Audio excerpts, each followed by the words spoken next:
Alors bonjour à tous, bonjour à toutes et à tous, bienvenue sur dailyfx.fr, il est 9h16, nous sommes le 24 novembre 2015, mardi 24 novembre 2015, nous allons prendre connaissance aujourd'hui de la seconde estimation du PIB des États-Unis au troisième trimestre. Donc c'est ça qui va influencer aujourd'hui le marché des changes. Vous avez sous les yeux l'avertissement sur les risques liés au trading des CFD et des devises et des marchés financiers en général. Alors moi, je vais me concentrer sur le marché des changes, puisque vous venez d'assister à une émission sur les indices boursiers. Puis je vous retrouverai à 11 heures dans le morning meeting pour vous donner mon point de vue sur le CAC, le DAX et les indices boursiers européens. Donc là, je ne les évoquerai pas. Aujourd'hui, sur quoi allons-nous nous concentrer sur le Forex, alors que je montre ici le graphique du dollar américain. Vous êtes ici face au calendrier économique d'LIFX et forcément, aujourd'hui, dans les statistiques d'importance forte, vous n'avez pas manqué le PIB des États-Unis. C'est là-dessus qu'on va se concentrer. Moi, je vais revenir assez largement sur la macro Europe et États-Unis. De quoi, qu'est-ce qui a influencé hier le marché? Alors, un certain nombre de choses. Hier, les statistiques américaines ont déçu. Euh, L'indice PMI, ce qui permet de se projeter quant à l'évolution du secteur manufacturier. Hier, les chiffres étaient bons au sein de la zone euro, bon sauf en France. Markit évoque, Markit c'est la société qui édite ces indicateurs, Markit évoque l'effet attentat. Euh, la croissance du secteur manufacturier en novembre a été faible aux États-Unis. L'indice est ressorti à 52,6, le marché attendait 54. Les chiffres dans l'immobilier résidentiel neuf, ce qu'on appelle les logements existants, ont déçu aussi hier. Et enfin, l'indice d'activité de la Réserve fédérale de Chicago, lui aussi a déçu hier. Donc, on a un ensemble de statistiques américaines hier qui ont déçu le marché. Mais on ne constate pas non plus une forte volatilité, puisqu'au fond, le marché, du point de vue macroéconomique, attend aujourd'hui la seconde estimation du PIB des États-Unis au troisième trimestre. Le pétrole, le gouvernement donc, de l'Arabie Saoudite qui a donc indiqué hier matin qu'il était prêt à parler avec les membres de l'OPEP, alors qu'ils peuvent avoir des vues divergentes, ainsi qu'avec les membres avec les non-membres de l'OPEP pour stabiliser le marché du pétrole. Vous verrez tout à l'heure dans le Commodities Market Report que le pétrole reste pour le moment dans un range. Et enfin, je vous rappelle que cette semaine, le dollar américain verra l'essentiel de sa volatilité réalisée se déployer aujourd'hui, hier aussi, et mercredi, puisque jeudi c'est Thanksgiving, c'est un jour férié aux États-Unis. Et enfin, vendredi, étant donné que la plupart des opérateurs de marché feront le pont, simplement une demi-séance sur les marchés spot. D'ailleurs, les contrats CFD qui eux sont liés à la cotation des contrats futurs qui eux coteront en partie, eh bien, verront leurs horaires de trading réduites. Je vous invite à en prendre connaissance. Vendredi, c'est le Black Friday. Donc, au final, je pense que l'essentiel de la volatilité cette semaine sur le dollar américain aura lieu mardi et mercredi.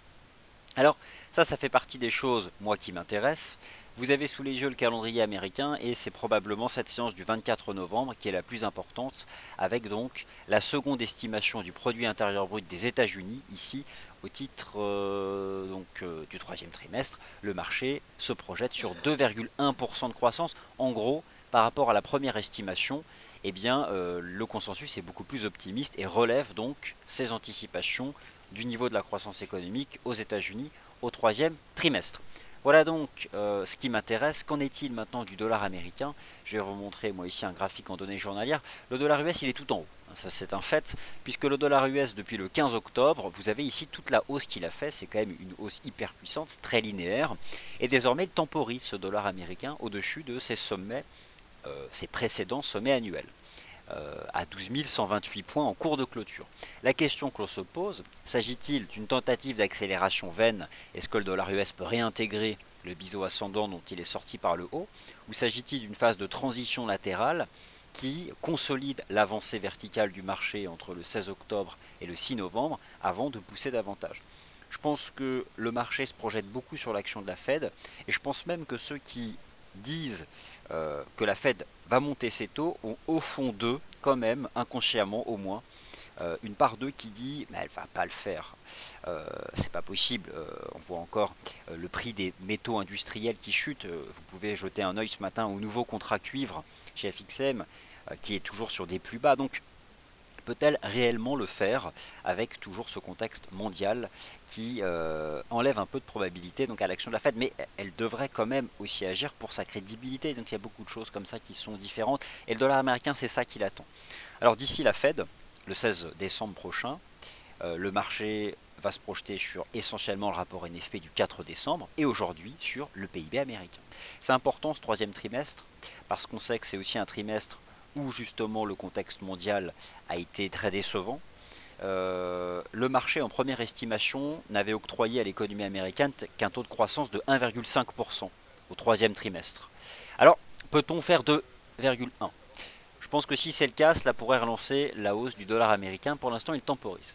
Maintenant, qu'en est-il à très court terme, puisque c'est ça qui vous intéresse et c'est aussi l'objet du Good Morning Euro-Dollar. Pas évident de le dire. Je mets en évidence ici une ligne de soutien, ligne chartiste en données horaires. Bon, le marché revient à proximité de ses plus bas du 23 novembre, donc hier. On n'a pour l'instant pas de signaux de stabilisation. Éventuellement attendre une réaction dans cette zone de prix, mais rien n'est acquis pour le moment. J'aimerais, avant de défendre ce scénario-là, voir constater le début d'un rebond. Donc on constate que depuis l'ouverture de la session asiatique, le dollar américain se replie, c'est ce que vous montre ici les chandeliers horaires. On approche de zones de support et pour l'instant nous n'avons même pas l'amorce d'une réaction positive, donc le dollar reste sous pression. Peut-être pourrait-il réagir dans cette zone-là, mais j'aimerais au moins constater l'ébauche à l'amorce, quelque chose quoi. Chandelier horaire positif qui pourrait défendre un scénario de reprise en direction des 12 188 points. Que va-t-il se passer? Ça va se faire aujourd'hui sur le PIB américain. On peut envisager qu'une heure ou 2 heures avant la publication, donc aux alentours tout à l'heure, de l'heure du déjeuner en France et de l'arrivée des traders en salle de marché à New York, il sera à peu près 7 heures du matin, que des positionnements, des positions soient prises sur le dollar US avant justement ce produit intérieur brut, et elle pourrait être, au regard du consensus, positive à proximité de ce niveau de support technique. Mais pour l'instant, le dollar US consolide légèrement. Cette consolidation du dollar américain se traduit donc par une stabilisation du taux de change euro-dollar. Alors le taux de change euro-dollar, même si hier il a fait un nouveau plus bas, il a fait 1,0593, on peut quand même constater que dans sa baisse en place depuis le 15 octobre, et rappelez-vous cette fameuse résistance extrême des 1,15 dollars, puis la cassure des 1,11, puis la cassure des 1,0810, puis la cassure des 1,0675, on a un mouvement baissier qui est hyper mature quand même. Ce qui fait que on en a profité ou pas. C'est un peu ça maintenant le topo. La baisse du taux de change euro-dollar ralentit. Alors lorsqu'une tendance voit sa pente perdre en pente, lorsque la pente se réduit, cela peut être simplement une phase de pause avant un nouveau choc de baisse ou l'amorce d'une figure de creux. Pour l'instant, que nous dit l'analyse technique, pas grand chose, hormis le fait qu'on se maintient sous la ligne de tendance baissière en place depuis le 15 octobre. Et on peut commencer à se dire, bon, est-ce que le marché n'est pas en train de se stabiliser? Est-ce qu'on n'a pas l'amorce d'un biseau? Et finalement, lorsqu'on cherche, parce que c'est l'erreur ça aussi, lorsqu'on cherche trop à trouver des figures de creux, généralement elles sont prises à contre-pied, le marché continue dans le sens de sa tendance. Pour le moment, l'euro-dollar continue de baisser, mais il baisse avec un momentum très différent que par le passé, à savoir que lorsqu'il fait un nouveau plus bas, il ne décroche pas. Il fait un nouveau plus bas de 30 pips, puis il remonte. Par contre, ce qui reste actif, c'est que les résistances font baisser le marché. Donc, moi je prends connaissance, comme vous, de ce nouveau rythme de marché qui m'invite à exclure les ventes sur cassure de support. Puisque vous pouvez constater vous-même que lorsqu'on casse un support, on ne décroche pas. Par contre, lorsqu'on rebondit et qu'on revient en contact d'une résistance, là il y a un bon timing.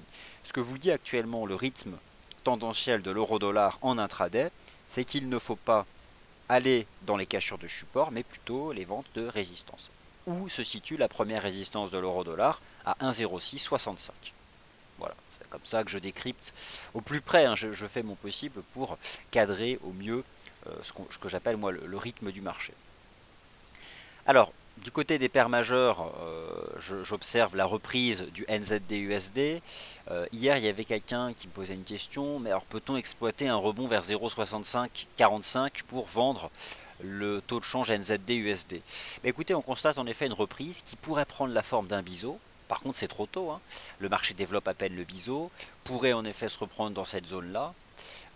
On a cette ligne de tendance baissière, mais on constate là aussi que les résistances sont au-dessus du niveau actuel des cours.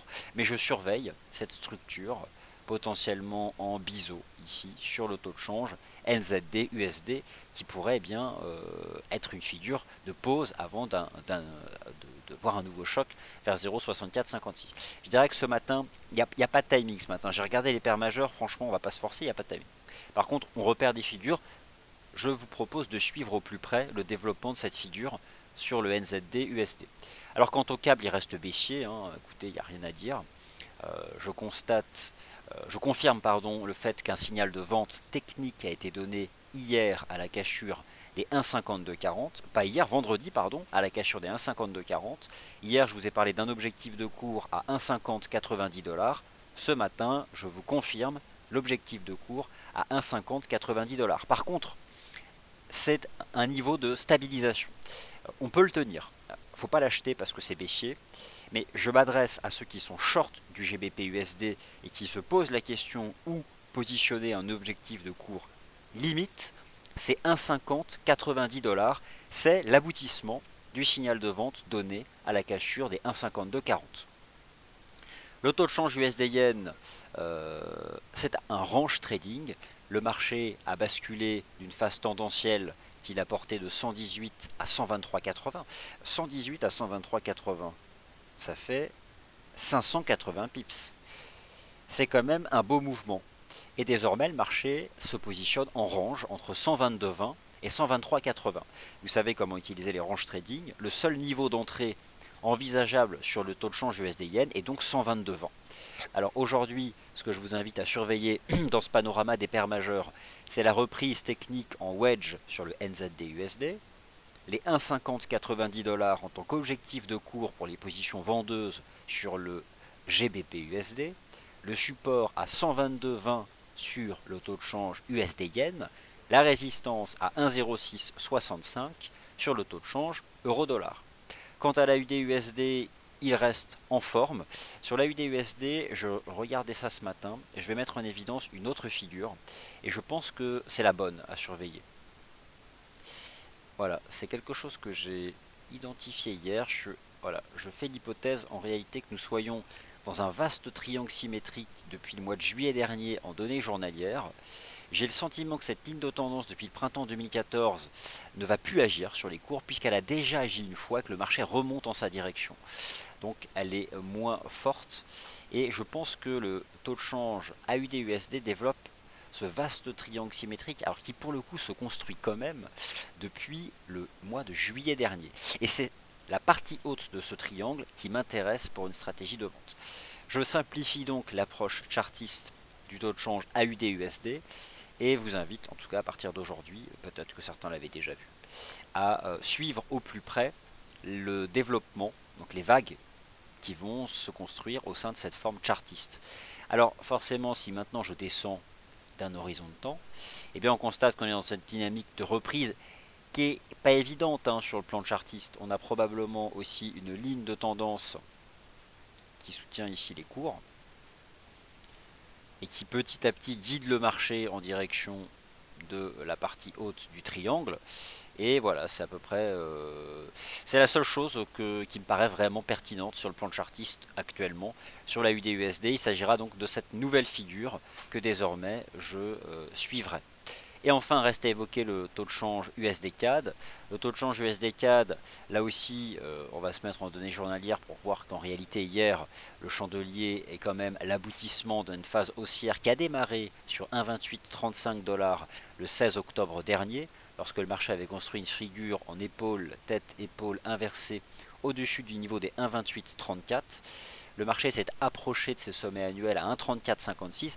On a hier un chandelier qui est essentiellement dû aux déclarations de l'Arabie Saoudite qui ont en intraday renforcé le pétrole sans créer de cassure de résistance sur le pétrole. Je pense qu'à court terme on peut encore temporiser sur l'USD-CAD. Je surveille toujours la ligne de tendance haussière qui attrape le bas du 15 octobre et le bas du 3 novembre. Elle passe pour le moment en retrait du niveau actuel des cours. Donc on a quand même un biais de consolidation, de revenir dans cette zone-là. Bon, moi je vous invite à surveiller cette ligne de tendance. Pour le moment, à court terme, ici donc sur le taux de change USD-CAD. Alors maintenant, parmi les paires croisées, bah écoutez, si vous avez des questions... Ah oui, et le taux de change USD-CHF, forcément, il faut que j'évoque le taux de change USD-CHF. Le taux de change USD-CHF, c'est comme l'euro-dollar, cette ligne de tendance n'agit plus. Le marché temporise. Alors 1,0240, c'est quand même la valeur de l'USD-CHF avant que la Banque nationale suisse abandonne son seuil des 1,20 face à l'euro, hein, rappelez-vous, le 15 janvier dernier. On s'en est approché. J'ai aussi le sentiment, comme l'USD Yen, que l'USD CHF bascule d'une phase tendancielle dans un range.